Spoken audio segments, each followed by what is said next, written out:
કેમ છો મારા મિત્રો? સમાચાર સવારમાં આપનું સ્વાગત છે। વિડીયોમાં જોડાયેલા નવા દર્શકો ચેનલને સબસ્ક્રાઇબ કરી લો અને જૂના દર્શકો વિડીયોને લાઇક કરી દો। તો ચાલો જોઈએ આજના તાજા અને સૌથી મોટા સમાચાર। 80માં સ્વતંત્રતા દિવસની શુભકામનાઓ। દેશની આઝાદી માટે પોતાનું સર્વસ્વ અર્પણ કરનાર તમામ વીર શહીદોને હૃદયપૂર્વક નમન। આ પાવન દિવસે આપણે સૌ દેશની એકતા, અખંડિતતા અને પ્રગતિ માટે સંકલ્પ લઈએ। સ્વતંત્રતા દિવસની આપ સૌને હાર્દિક શુભકામનાઓ। જય હિન્દ, વંદે માતરમ। અંબાલાલની ભૂક્કા કાઢે તેવી આગાહી। હવામાન નિષ્ણાંત અંબાલાલ પટેલે રાજ્યમાં વરસાદની આગાહી કરી છે। આગાહી મુજબ રાજ્યમાં આગામી 4 દિવસ દરમિયાન રાજ્યના તમામ વિસ્તારોમાં વરસાદી માહોલ જામશે। ખાસ કરીને ઉત્તર ગુજરાતના બનાસકાંઠા જિલ્લામાં ભારે વરસાદ વરસી શકે છે। ઉપરાંત મધ્ય ગુજરાતમાં વડોદરા સહિતના વિસ્તારો તેમજ પૂર્વ ગુજરાતના કેટલાક ભાગોમાં પણ વરસાદી ઝાપટા પડી શકે છે। દક્ષિણ ગુજરાતના વિસ્તારોમાં પણ છૂટોછવાયો વરસાદ થવાની શક્યતા છે। લાલ કિલ્લા પર ગુંજી ઉઠશે વંદે માતરમ। આજે 15 ઓગસ્ટના રોજ દેશના 80માં સ્વતંત્રતા દિવસ પર ઐતિહાસિક લાલ કિલ્લાના પ્રાચીર પરથી પ્રથમ વખત રાષ્ટ્રીય ગીત વંદે માતરમ સત્તાવાર રીતે ગાવામાં આવશે। ધ્વજવંદન સમારોહ બાદ ત્રિરંગાને રાષ્ટ્રીય સલામી આપવામાં આવશે। ત્યારબાદ તરત જ સમારોહમાં હાજર લોકો સામૂહિક રીતે રાષ્ટ્રીય ગીત ગાશે। આ વર્ષે રાષ્ટ્રીય ગીત વંદે માતરમની રચનાની 150મી વર્ષગાંઠ છે, જે માટે આ ખાસ કાર્યક્રમનું આયોજન કરવામાં આવી રહ્યું છે। ગુજરાત પર 6 વરસાદી સિસ્ટમ સક્રિય। હવામાન વિભાગે ગુજરાતમાં આગામી 7 દિવસ સુધી વરસાદી માહોલ યથાવત રહેવાની આગાહી કરી છે। રાજ્યમાં હાલમાં 6 વરસાદી સિસ્ટમ સક્રિય છે। આજે 15 ઓગસ્ટે 4 જિલ્લામાં યલો એલર્ટ સાથે ભારે વરસાદની શક્યતા વ્યક્ત કરવામાં આવી છે। રાજ્યમાં અત્યાર સુધીમાં સરેરાશ 994 મીમી વરસાદની સામે 501 મીમી વરસાદ નોંધાયો છે, એટલે કે સિઝનનો કુલ વરસાદ 1% વધુ નોંધાયો છે।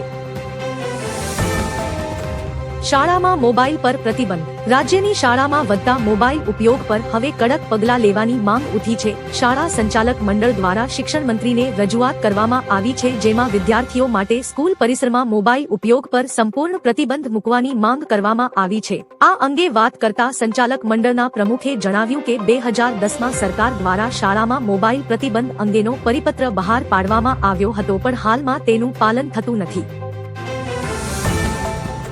રક્ષાબંધનની તારીખ અને શુભ મુહૂર્ત। રક્ષાબંધનનો તહેવાર દર વર્ષે શ્રાવણ પૂર્ણિમાના દિવસે ઉજવવામાં આવે છે।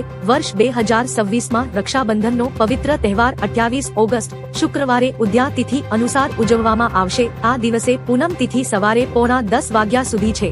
ભદ્રા સૂર્યોદય પહેલા જ સમાપ્ત થતી હોવાથી રાખડી બાંધવા માટે સવારે 6 થી 9:30 વાગ્યા સુધીનો સમય સૌથી શ્રેષ્ઠ અને શુભ છે।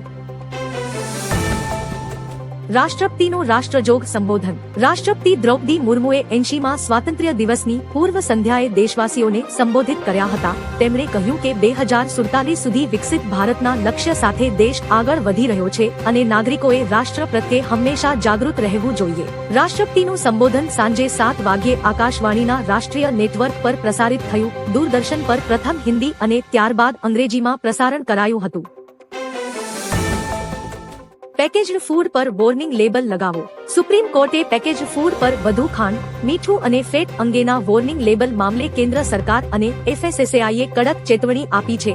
કોર્ટે કહ્યું કે સરકાર નિર્ણય નહીં લે તો તે પોતાનો આદેશ જારી કરશે। નમકીન, બિસ્કિટ અને ચિપ્સ જેવા ઉત્પાદનો પર સ્પષ્ટ ન્યુટ્રિશન વોર્નિંગની જરૂરિયાત અંગે કોર્ટે સવાલો ઉઠાવ્યા। કોર્ટે સરકારને પૂછ્યું કે અગાઉના નિર્દેશો છતાં કાર્યવાહી કેમ થઈ નથી અને શું કોર્પોરેટ દબાણ છે। ભારતે પ્રથમ વખત કોમનવેલ્થ ફેન્સિંગનો ખિતાબ જીત્યો। ભારતે પ્રથમ વખત કોમનવેલ્થ ફેન્સિંગ ચેમ્પિયનશિપનો ઓવરઓલ ખિતાબ જીતી વિલ્કિન્સન સ્વોર્ડ ટ્રોફી પોતાના નામે કરી છે। લાગોસમાં યોજાયેલી 4 દિવસીય ચેમ્પિયનશિપમાં ભારતીય ટીમે અંડર 23 અને સિનિયર કેટેગરીમાં કુલ 13 ગોલ્ડ, 8 સિલ્વર અને 14 બ્રોન્ઝ મેડલ જીત્યા। સિનિયર ટીમ ઇવેન્ટ્સમાં સેબ્રે, એપે અને ફોઇલની 6માંથી 5 સ્પર્ધામાં ભારતે ગોલ્ડ અને 1માં સિલ્વર મેળવ્યું। 75 વર્ષ જૂનો કોંગ્રેસનો સહકારી ગઢ તૂટ્યો। બોરસદમાં રાજ્ય સહકારી કૃષિ અને ગ્રામ વિકાસ બેંકની ચૂંટણીમાં ભાજપ પ્રેરિત પેનલે ઐતિહાસિક વિજય મેળવ્યો છે। આ સાથે કોંગ્રેસનું છેલ્લા 75 વર્ષથી ચાલતું સહકારી વર્ચસ્વ સમાપ્ત થયું છે। કોંગ્રેસના દિગ્ગજ નેતાઓ રાજેન્દ્રસિંહ પરમાર અને નટવરસિંહ મહિડા સામે ભાજપ પ્રેરિત ઉમેદવારોએ જીત મેળવી હતી। પ્રતિનિધિ બેઠક પર દેવીસિંહ ડાભી વિજેતા બન્યા, જ્યારે ત્રણેય સભ્ય બેઠકો પર પણ ભાજપ પ્રેરિત ઉમેદવારોનો વિજય થયો। દેશભરમાં આતંકવાદી હુમલાની ચેતવણી. સ્વતંત્રતા દિવસ પહેલા ગુપ્તચર એજન્સીઓએ દિલ્હી, એનસીઆર અને કાશ્મીર સહિત દેશભરમાં મોટા આતંકવાદી હુમલા અંગે ચેતવણી જારી કરી છે. આઈએસઆઈ અને ખાલિસ્તાની સમર્થક નેટવર્ક આગામી 2 થી 3 દિવસમાં દિલ્હી, એનસીઆરમાં આઈઈડી પરિવહન કરવાનું કાવતરું ઘડી રહ્યા છે. વધુમાં રેલવે ઇન્ફ્રાસ્ટ્રક્ચર પર જાસૂસી કરવામાં આવી રહી હોવાના અને આતંકવાદી ફરહતુલ્લાહ ગૌરી યુવાનોને ઉશ્કેરવાના અહેવાલો છે.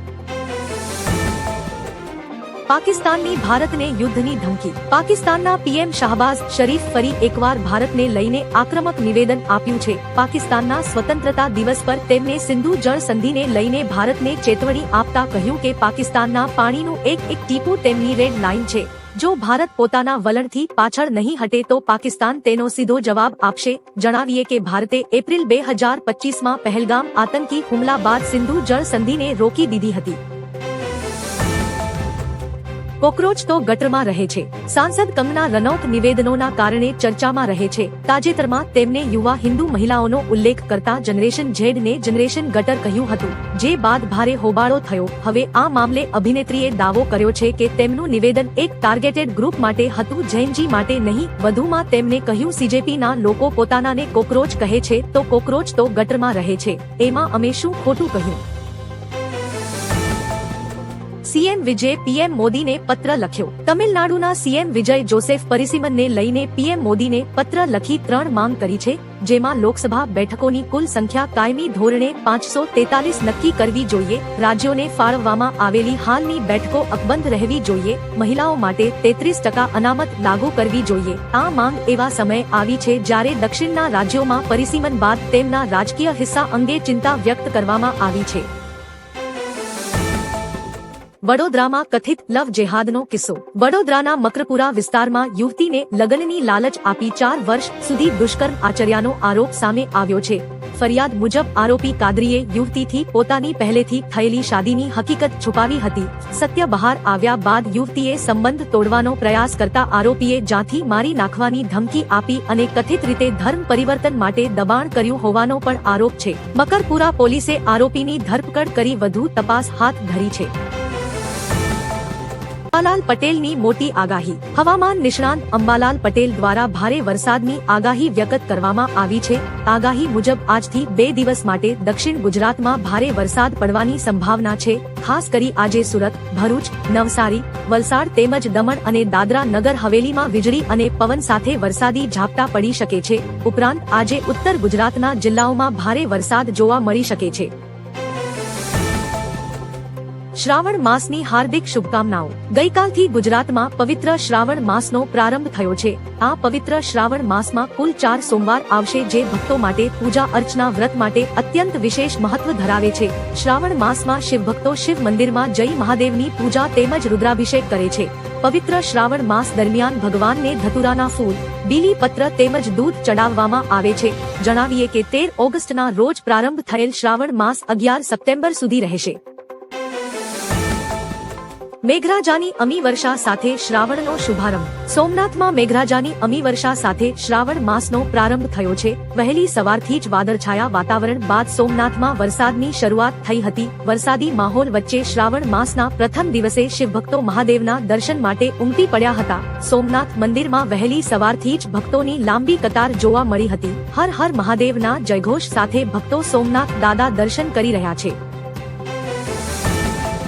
વડગામ પંથકમાં ભારે વરસાદ. બનાસકાંઠામાં મેઘરાજાની ધોધમાર બેટિંગ જારી છે. વડગામના જલોત્રામાં 4 કલાક 3 ઇંચ વરસાદ ખાબકતા આખું ગામ પાણીમાં જળમગ્ન થયું હતું. ભારે વરસાદના કારણે રોડ રસ્તાઓ પર ઢીંચણ સમા પાણી ભરાયા હતા. નીચાણવાળા વિસ્તારોમાં વરસાદી પાણી ભરાતા જનજીવન પ્રભાવિત થયું હતું. તો બીજી બાજુ લાંબા વિરામ બાદ વરસાદ પડતા ખેડૂતોમાં ખુશીનો માહોલ જોવા મળ્યો છે.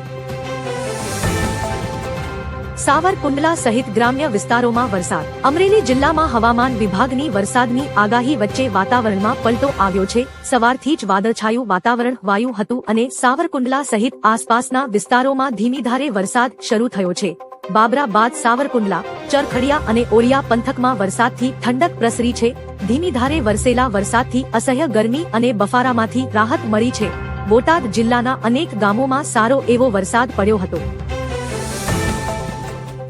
ભૂક્કા કાઢે તેવા વરસાદની આગાહી. હવામાન વિભાગ દ્વારા ભારે વરસાદની આગાહી કરવામાં આવી છે.